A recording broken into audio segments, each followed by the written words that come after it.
رب نے کر دیا اعلان کل من علیہا فان باقی ہوگا بس رحمان کل من علیہا فان جھوٹی جھوٹی دنیا میں جھوٹی رشتے داری ہے ٹوٹے پھوٹے وعدے ہیں کچی کچی یاری ہے دھوکہ ہر قدم ہر آن کل من علیہا فان رب نے کر دیا اعلان کل من علیہا فان باقی ہوگا بس رحمان کل من علیہا فان روح جسم کو ایک دن چھوڑ کر یوں جائے گی تم جہاں رہو لیکن موت لینے آئے گی کیا فقیر کیا سلطان کل من علیہا فان رب نے کر دیا اعلان کل من علیہا فان باقی ہوگا بس رحمان کل من علیہا فان جب خدا کی مرضی سے سور پھونکا جائے گا رب کے ماں سوا ہرگز کوئی بچ نہ پائے گا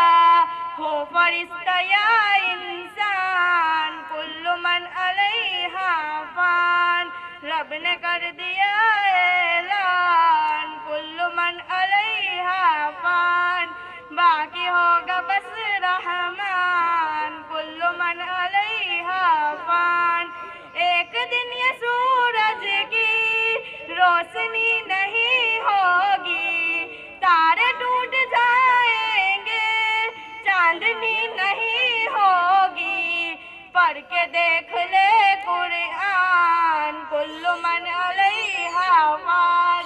رب نے کر دیا اعلان کل من علیہا فان باقی ہوگا بس رحمان کل من علیہا فان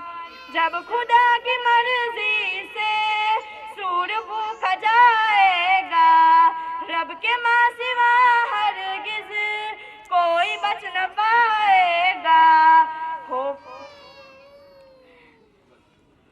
الحمد لله رب العالمين والصلاة والسلام على سيد الأنبياء والمرسلين وعلى آله وأصحابه أجمعين أما بعد فأعوذ بالله من الشيطان الرجيم بسم الله الرحمن الرحيم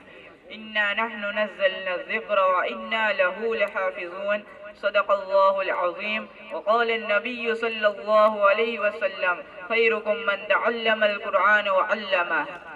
محترم حضرات قرآن کریم میں اللہ تبارک و تعالی فرماتے ہیں کہ قرآن کریم کو ہم نے نازل کیا اور ہم ہی اس کی حفاظت فرمائیں گے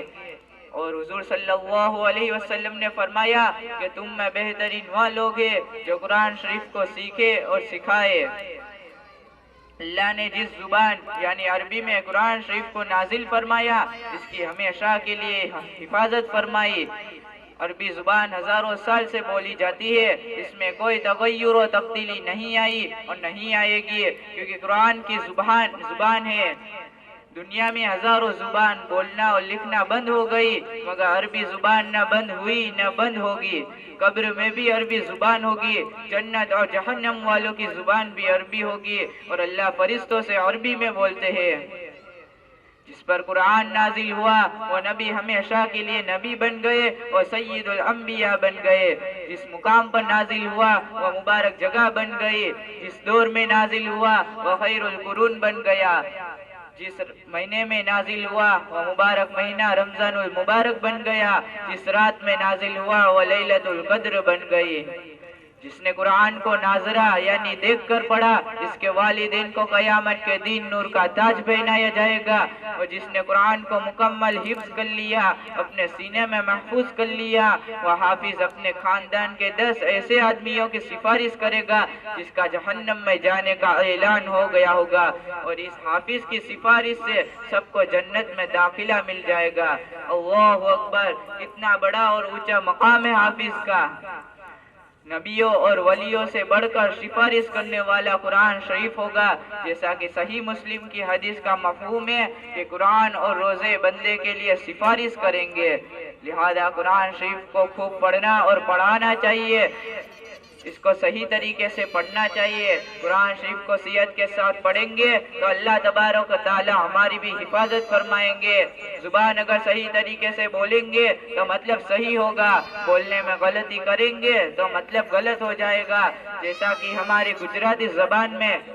لفظ چست اور سست، اس کے بولنے میں حرف کی ادائیگی صحیح نہیں ہوئی تو معنی غلط ہو جائے گا۔ سست کا مطلب نکما ہوتا ہے اور چست کا مطلب چالاک ہوتا ہے۔ اسی طرح اردو زبان میں لفظ جنگ بدر، اس کو بولنے میں حرف کی ادائیگی صحیح نہ کی گئی تو معنی غلط ہو جائے گا۔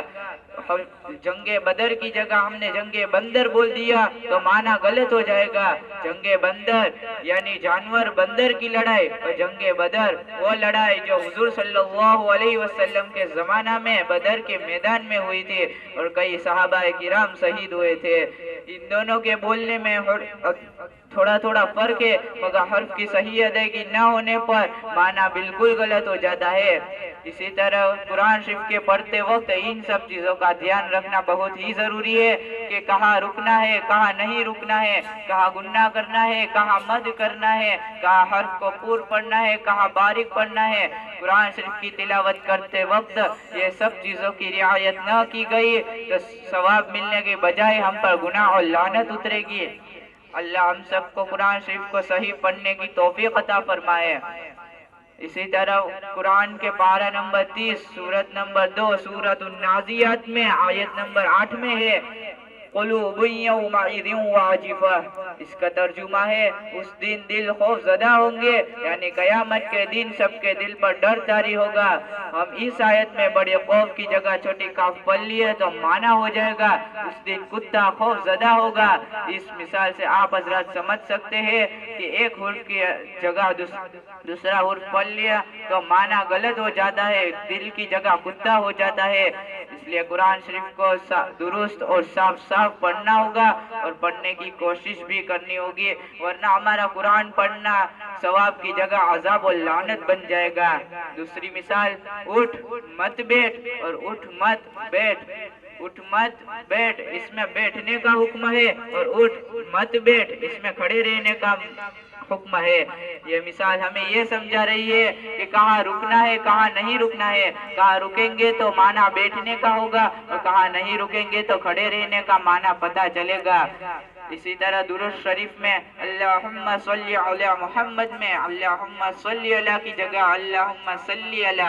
صاد کی جگہ سین کے ساتھ ادا کر لیا تو دعا کی جگہ بد دعا ہو جائے گی۔ اللہم صلی علی کا ترجمہ ہے اے اللہ محمد پر تو رحمت بھیج، اور اللہم صلی علی کا ترجمہ ہے اے اللہ محمد پر تو تلوار چلا، نعوذ باللہ من ذالک۔ محترم بھائیوں، قرآن شریف کو صحیح پڑھنا بہت ضروری ہے۔ ہمیں جس طریقے سے قرآن شریف کو پڑھنے کا حکم ملا ہے اگر اسی طرح پڑھیں گے